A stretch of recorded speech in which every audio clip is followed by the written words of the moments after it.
అండి మీరు బాగున్నారా? మేము బాగున్నాం. ఈరోజు వెరైటీ కారపొడి కొడుతున్నాను.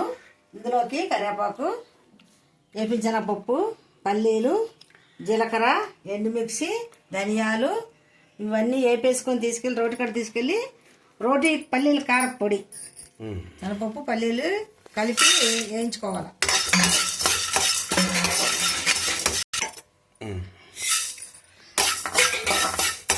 ధనియాలు బాగా వేయించుకోవాలి. జీలకర్ర వేయించుకోవాలండి. కరివేపాకు వేస్తున్నానండి. కరివేపాకులో చాలా విటమిన్స్ ఉంటాయండి, చాలా హెల్త్కి చాలా మంచిది. అయిపోయిందండి. అలా వేపుకోవాలి. వేపుకుంటే బాగా మంచి స్మెల్. కొంచెం ఆయిల్ వేసుకోవాలంటే మిర్చికి ఆయిల్ వేసుకోకపోతే కూర వచ్చేస్తుందండి. కొంచెం కల్లుప్పు వేసుకోవాలండి. అయిపోయిందండి. పల్లీలు కారపొడి రోట్లో వేసి దంచుతున్నాను. ఇప్పుడు ముందు కల్లుప్పు దంచుకోవాలండి. ముందు కల్లుప్పు ఇలా మెత్తగా నూరుకోవాలండి. ఎదిగిపోయిందండి కల్లుప్పు వేస్తున్నాను.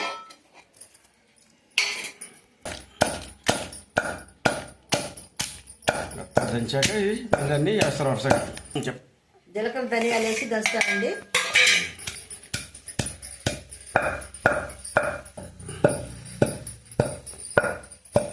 దగ్గరకు వచ్చేసిందండి.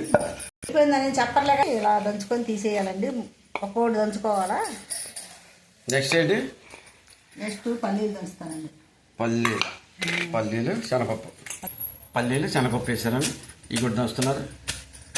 పల్లీలు శనగపప్పు దంచుకున్నారండి. ఇలా దంచుకొని పొడి రోట్లో తీసుకొని అప్పుడు కరివేపాకు వేసి దంచుతానండి. కరివేపాకు వేసి దంచుతున్నాను.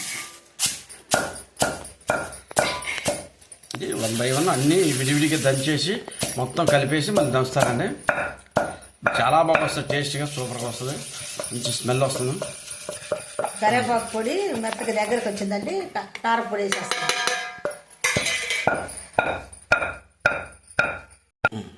పల్లీల పొడి కూడా వేస్తున్నానండి. మొత్తం కలిపేసి దంచుకుంటే టేస్ట్ చాలా బాగా వస్తుంది. దగ్గరకు వచ్చేసిందండి. ఇంకా లాస్ట్లో ఎల్లుల్లిపాయలు వేసి దంచుతారు. ఎల్లుల్లిపాయలు వేస్తున్నానండి. అట్లా అయిపోయినట్టు ఇప్పుడు లాస్ట్ ఎల్లుల్లిపాయలు వేసి దంచేసి తోడేస్తారండి. చూడ వస్తుంది స్మెల్, గుమ్మ ఘాటు స్మెల్ వస్తుంది. అయిపోయి వచ్చింది. మంచి వాసన వస్తుంది గుమ్మగుమ్మలాట.